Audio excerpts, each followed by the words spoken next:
16절입니다. 창세기 23장 6절. 내 주여 우리의 말씀을 들어보십시오. 당신은 우리들의 위대한 지도자입니다. 우리의 땅 중에서 가장 좋은 곳을 골라 돌아가신 분을 장사 지내십시오. 우리의 무덤 중에서 어느 곳이든 마음대로 고르십시오. 돌아가신 분을 장사 지내는 것을 막을 사람은 아무도 없습니다. 아브라함이 자리에서 일어나 그 땅의 백성인 햇사람들에게 절했습니다. 아브라함이 그들에게 말했습니다. 내 죽은 아내를 이 땅에 묻는 일을 정말로 도와주시겠다면 소알의 아들 에브론에게 부탁하여 에브론이 나에게 막벨라 동굴을 팔게 해 주십시오.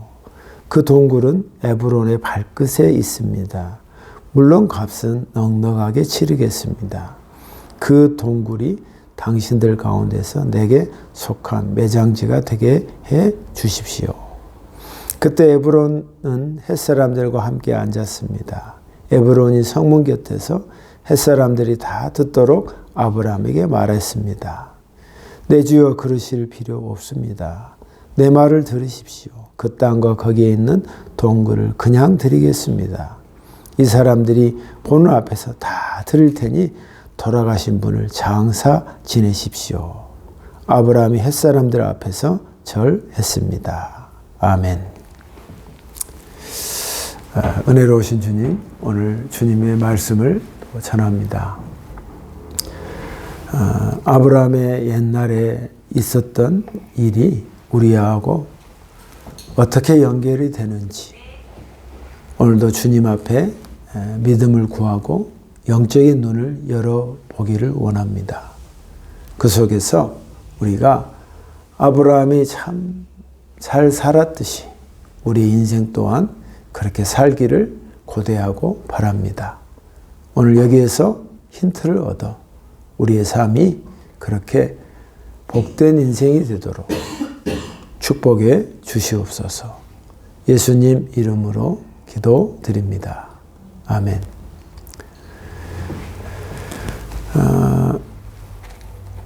오늘 말씀은 내가 노년에 복된 삶을 살려면 이라는 제목입니다. 사회주의 복된 삶을 살려고 아무리 복지국가를 가도 그것은 돈으로 해결할 수 없는 것들이 많습니다.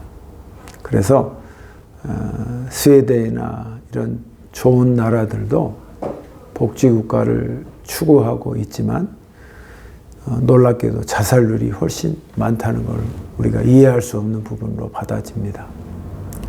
그러니까 노년의 삶을, 복된 삶을 살려면 그것을 가장 우리가 메인으로 받아야 할 것이 어디냐면 성경에서 받아서 내가 그런 복된 삶을 살아야겠다 하는 것을 지금부터 우리가 컨셉을 잡고 살아갈 때에 노년의 삶이 나와 상관이 없겠다고 생각이 되지만 어느덧 나이가 차고 해가 바뀌면 그 지점에 도달하게 됩니다. 그래서 오늘 말씀을 보면서 아브라함이 어느덧 이제는 어르신이란 말을 듣는 나이가 되었습니다. 왜냐하면 부인이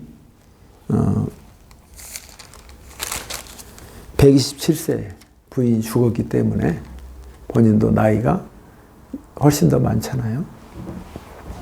그러니까 그 137세죠. 그 나이에 죽었기 때문에 노년을 가장 잘 표현한 부분이 이 말씀이다 하는 것입니다. 노년의 아브라함의 모습을 보면 참 인생이 참 이렇게 멋있고 또 잘 여며지고 또 멋지다 하는 생각을 하게 됩니다. 근데 지난주에도 우리가 말했지만 우리 주위의 삶을 이렇게 보면은 꼭 아브라함 같은 케이스가 손에 꼽을 정도고 중간에 비명과 슬픔과 아픔으로 중간에 너무 참 슬픈 인생들이 너무 많다는 것을 우리가 절감합니다. 우리가 그럴 때 성경적 차원에서 한번 생각해 봐야 합니다. 나는 그렇게 살지 않을 거야. 나는 그런 인생이 되지 않겠지 하고 막연히 그렇게 생각해서는 안 됩니다. 그렇게 호락호락하지 않더라고요. 저 사람은 그럴 때 그 교보제라고 할 수 있는 그런 케이스가 있을 때 우리는 한번 내 것으로 가져와 봐야 됩니다. 저 사람은 왜 저렇게 인생이 비참하고 힘들고 저렇게 고통 속에 살까? 한번 집중해 봐야 합니다. 그러면 하나님께서 기도하는 마음으로 딱 들여다봐요. 그럼 답을 딱 주신단 말이에요. 그때 어떻게 하죠? 이걸 바꿔서 나는 저렇게 살지 않게 하나님 도와주시고 또 내가 그걸 위해서 내 몸과 영과 내 인생을 다듬겠습니다 하는 그런 결정을 해야 한다는 것입니다. 그럴 때 복된 삶으로 가는 그 절차와 그 길에 들어서는 것입니다. 그냥 나는 그런 사람 무관해. 나는 결코 그렇게 되지 않을 거야. 막연하면 진짜 막연합니다. 나로부터 준비와 계획과 내 생활과 모든 걸 하나하나 다듬어 가야 합니다. 오늘 말씀을 보면서 아브라함의 노년은 참 멋있기도 하고 나도 이 말씀을 준비하면서 저도 이제 나이가 들어가는 입장에서 나도 참 이렇게 인생을 살고 싶고 이런 인생을 살기를 바란다 하는 마음을 하나님 앞에 오픈하면서 기도를 드렸습니다. 어느덧 사랑하는 사라, 얼마나 참 어렵게 결혼해서 정말 어렵게 아들을 얻었고 그 여러 가지 고난과 어려움을 통해서 인생을 같이 했던 사라가 이제는 아버지의 나라에 갔습니다. 127세에. 근데 갔는데 매장할 땅이 없는 것입니다. 그래서 그 햇 사람들한테 이제 물어서 이 땅이 좋은데 이 땅을 사고자 하는데 어떠냐 하고 문의하고 그 매장지를 구하고 있는 상황이었습니다. 근데 여러분도 이스라엘의 그 성지 순례에 가면 헤브론을 반드시 들리는데 헤브론은 다윗이 나라를 건국했던 그 시작점이고 중요한 것은 아브라함의 묘와 아브라함의 부인의 묘가 거기에 있습니다.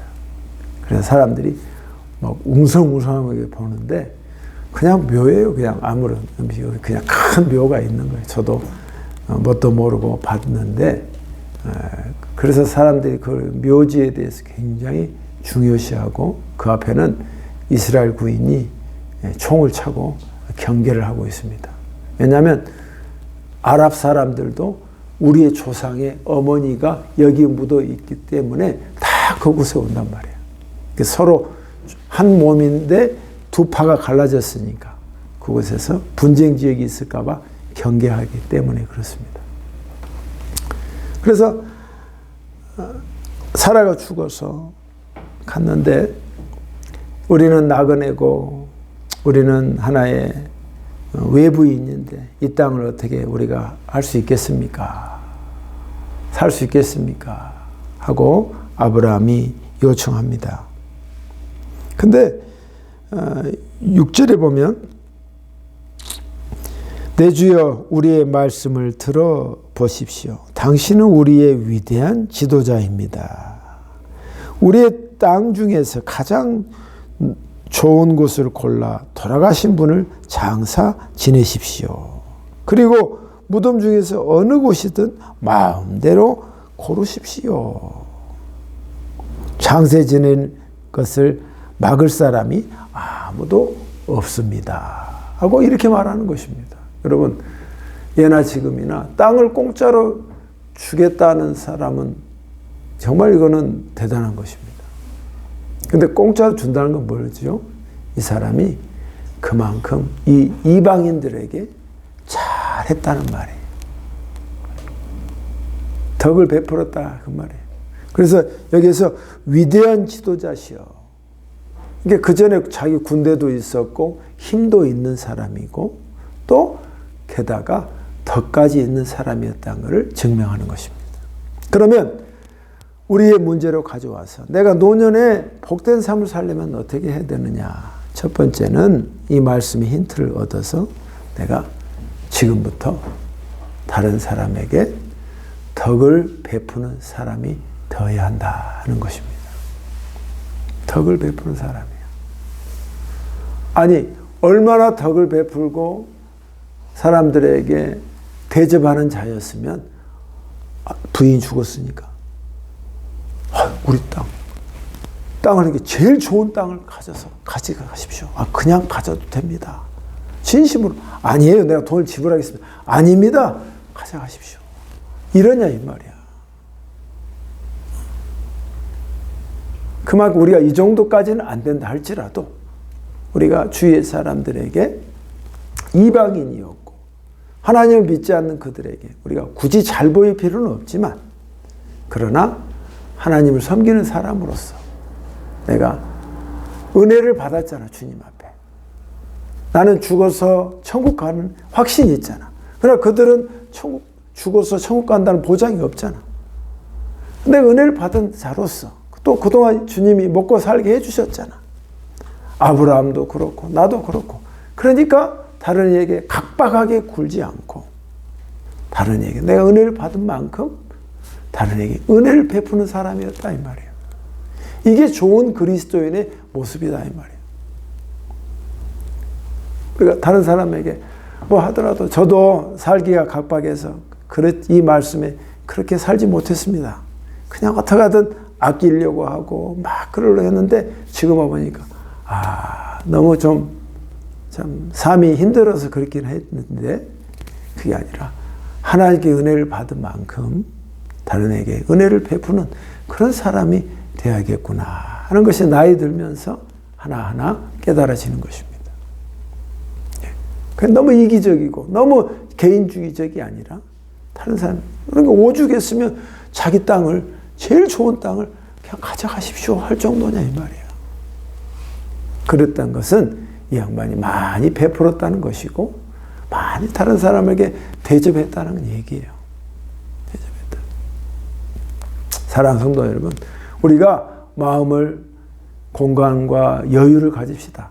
그럴 형편이 못 되지만 하나님 제가 베푸는 자가 되게 해주시고 다른 이에게 덕을 베푸는 사람이 되게 해주세요.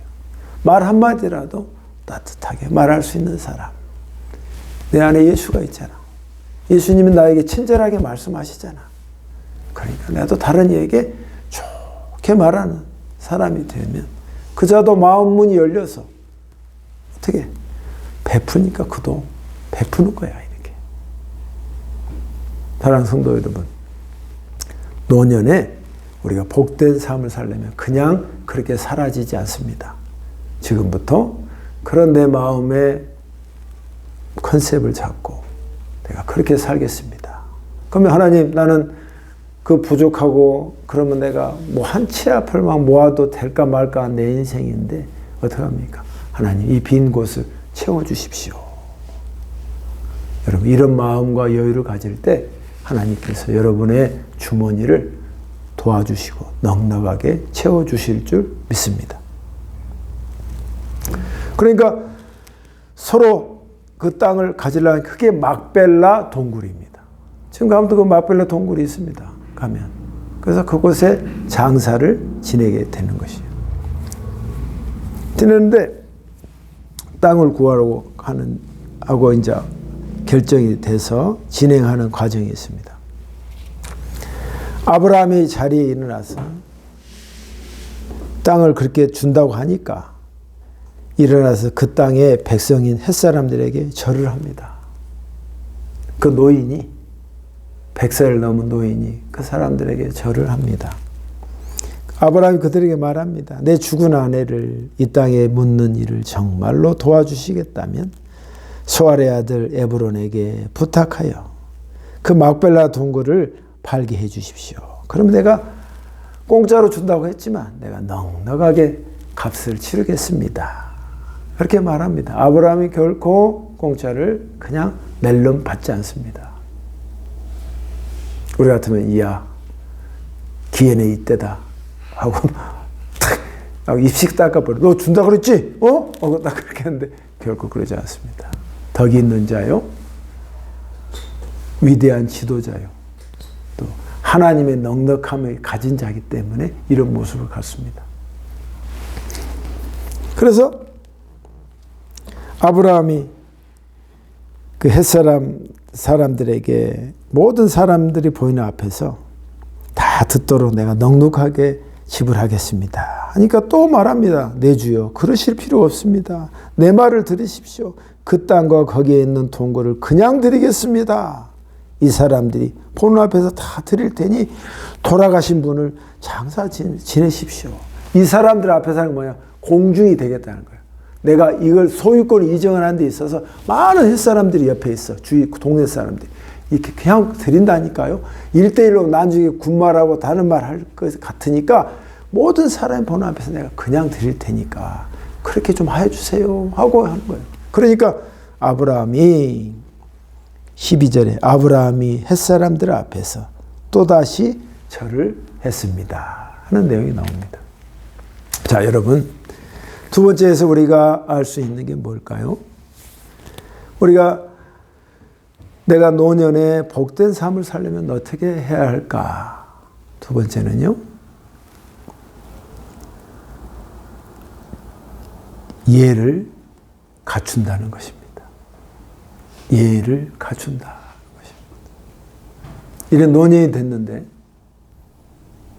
예를 갖춥니다. 고맙다고 절을 다 하는 것입니다. 그냥 인사만 했으면 되는데 땅바닥에 그 당시에 그들의 풍습에 따라서 아랍인들은 이렇게 누워서 절을 하잖아요. 절을 하고 있습니다. 이게 그들의 눈높이에 맞추는 거죠. 여러분, 그러니까 나이가 들면 들수록 어떤 현상이 있냐면 자기보다 나이 어린 사람들에게 좀 보니까, 저도 나이 보니까 하대를 하더라고. 근데 어떤 유튜브나 이런 거 보면 나이 들수록 친구가 있으려면 어떻게 해야 되냐. 절대 하지 말아야 할 거냐. 하대하지 말라는 거예요. 반말하지 말라는 거예요. 존중해 주라. 그도 하나의 인간이고 사람이고 하나님의 작품이기 때문에 너 나이가 나보다 어리니까 나는 아직도 몰라. 이게 아니라 존중해 주는 거예요. 그 하나의 사람의 생명을 존중해 주는 거예요. 그래서 그게 말부터 시작하는 거예요. 야, 이게 아니라 그러셨습니까? 하고 예를 갖추는 거예요. 예를. 이런 노인이 얼마나 멋있는 노인이냐 이 말이에요. 우리가 지하철이나 진상에 지하철 노인들 이렇게 보면은 그렇지 않는 분도 많지만 그렇게 올라오는 거 보면 너무 얼굴이 찌푸리게 되잖아요. 그것은 뭐냐면 나이가 젊었을 때부터 나이가 어려도 누가 해도 상대를 존중해 줄 수 있는 그 마음의 크기가 있다 이 말이에요. 왜? 예수 그리스도를 통하여 주님을 의지하는 믿음의 크기가 크기 때문에 그게 가능한 거야. 내가 아무리 그렇게 하려도 될 수 없어. 신앙으로 접근하지 않으면 절대 그렇게 할 수 없다 이 말이에요. 하나님의 마음이 들어갔기 때문에 그게 가능하다 이 말이에요. 그래서 그 자를 존중해 주는 거예요. 절하고 예를 다 하는 거예요. 사랑하는 성도 여러분, 우리가 인간관계에 있어서 중요한 게 뭐냐면 저 사람이, 우리가 한국 사람은 예의가 없고 그러면 그 사람은 상대를 안 하려고 하지 않습니까? 특히 자기가 갑이라고 생각하면 을한테는 함부로 하기 쉽습니다. 나보다 실력이 부족하고 돈이 없고 부족한 사람을 무시하기 딱 좋은 시스템이 우리 한국 문화적인 갑을 문화단 말이에요. 여러분, 내가 좀 힘이 있다 할지라도 작은 데에서 극히 뭐 잘해질 필요는 없지만 상대를 존중하고 예를 다하는 그런 모습이 하나님 보시기에도 좋은 사람이다 이 말이에요. 아브라함이 이거 봤을 때 어떻게 했어요? 야, 네가 나를 믿는 자로서 믿음의 조상답게 사는 모습을 본다 이 말이에요. 여러분, 우리도 이렇게 살 수 있습니다. 아멘. 믿음의 크기를 확장할 때에 여기까지 보이는 것입니다. 이해를 다하는 모습을 볼 수 있습니다. 그리고 두 번이나 절하는 모습으로 그걸 우리가 알 수 있는 것입니다. 세 번째는 13절입니다. 아브라함이 모든 사람들 앞에서 에브론에게 말했습니다. 당신 진정 나를 위한다면 내 말을 들으시고 밭값을 다 치르고 사게 해 주십시오. 내 돈을 받으십시오. 그래야 내 죽은 아내를 거기에 묻을 수 있습니다. 그리고 16절에 아브라함은 햇사람들이 보는 앞에서 에브론이 말한 은 400세겔을 장사하는 사람들 계산 방식에 따라 달아 주었습니다. 세 번째는 뭐냐면요. 뭐죠? 물질에 대해서 정확해야 한다. 그 말입니다. 저는 예전에 너무 물질이 왜 이 땅에 살면서 물질이 이렇게 막 중요한가를 그렇게 뼈저리게 못 느꼈습니다. 근데 제가 어느 성경을 암송하다가 네가 이 땅에 사는 건 육체 가운데 사는 것은 그 말씀에서 가슴이 딱 와서 우리가 죽기 전까지는 육체 가운데 사는 거예요. 육체란 건 물질이야. 육체 가운데 사는 한 돈은 반드시 존재하고 그의 효능과 힘은 반드시 필요하다 이 말이에요. 그렇기 때문에 내가 육체로 살고 육체로 사는 사람한테는 서로 거래하는 데 있어서 돈의 거래가 제일 중요하다 이 말이에요. 그 사람의 돈의 거래가 정확하지 않은 사람은 그 사람은 신용이 없는 사람이에요. 신용이 없는 사람. 그리고 인간과 인간관계에서는 공짜란 존재하지 않아요. 물론 공짜였을 때 그 전에 그 사람 그만큼 공짜였기 때문에 그게 되는 거예요. 인간관계는. 그러니까 아브라함은 이에서 공짜를 그냥 받지 않아요. 물질관이 정확한 사람이란 말이에요. 대가를 확실하게 지불해요. 그래서 이 마지막에 보면 커런트라고 나와 있는데 최근 시세 400세겔의 은을 정확하게 그 값을 치루. 공짜 아닙니다. 여러분 믿음의 사람은 이런 모습이에요. 다윗이 자기 성전에 땅을 살 때도 나중에 어떻게 했죠? 정확한 가격을 지불합니다. 이게 하나님을 아는 사람의 모습이란 말이에요. 사랑하는 성도 여러분, 물질관이 정확해야 합니다. 그래서 그 사람의 신용이나 모든 것이 여기에 달려있는 것이다. 그래서 내가 노년에 복된 삶을 살려면 첫째, 덕을 베푸는 자가 돼야 되고 두 번째는 예를 갖추는 자가 돼야 하며 세 번째는 물질에 정확한 물질관이 있어야 한다는 것입니다. 여러분 그것이 젊었을 때부터 계속 차곡차곡 쌓아졌을 때 모든 사람이 존경하고 명망 있는 사람으로 인정해 준다 이 말입니다. 우리가 그래서 제가 기도해서 하나님 아브라함의 이렇게 노년에 복된 삶을 살려고 한다면 한마디로 말하면 그걸 좀 제 심정과 내 인생과 우리의 메시지로 하나로 말한다면 무엇이 어떻게 해야 될까요? 하고 기도했더니 하나님이 순간적으로 딱 느껴지게 해주셨는데 네가 노년에 복된 삶을 살려면 철저하게 준비해야 한다는 것입니다. 철저하게. 영적으로, 육적으로 철저하게 준비해야 된다. 그런 감동을 주셨어요. 사랑하는 성도 여러분, 젊었을 때부터 철저하게 덕을 베푸시다. 다른 얘기. 그리고 철저하게, 그리고 예를 갖추는 사람이 됩시다. 그리고 세 번째, 철저하게 물질관에 있어서 정확합시다. 그래야 물질이 정확해야 돈 낼 것이나 갚을 것이나 정확히 하나님이 물질을 부어주시는 거예요. 물질이 하나님께 주셨기 때문에 하나님께 구별해서 내리니까 하나님께 드리는 그 자의 마음을 알고 하나님이 또 정확하게 물질을 공급해 주시는 거예요. 이 물질관에 굉장한 하나님의 신비한 비밀이 있는 것입니다. 아브라함은 그런 모습을 보여주는 대명사적인 사람이다는 것입니다. 사랑하는 성도 여러분, 우리는 피한다고 피해질 수 없는 것이 노년의 삶입니다. 지금부터 이것을 여러분이 연습하고 몸에 배게 하셔서 여러분의 노년이 추하고 빈곤한 인생이 아니라 넉넉하고 대접할 수 있는 그런 노년의 삶이 되시기를 주님의 이름으로 축복합니다. 기도하겠습니다. 하나님 아버지, 아브라함의 노년을 봅니다. 그림이 그려집니다. 또 아픔 가운데 아내를 잃었습니다. 그런 막벨라 동굴과 무덤을 만드는 과정에서 어찌 하나 한 걸음 한 걸음이 하나님의 지혜를 받아 모든 사람에게 칭송을 받는 모습을 보게 됩니다. 아버지, 우리도 언젠가는 이 과정 속에 설 것이고 이 무덤의 이야기가 우리의 이야기가 될 것입니다. 하나님, 노년까지 멋지게 또 복된 인생이 살기를 원하오니 이 말씀이 우리의 마음에 그대로 담기도록 도와주시옵소서. 예수님 이름으로 기도합니다. 아멘.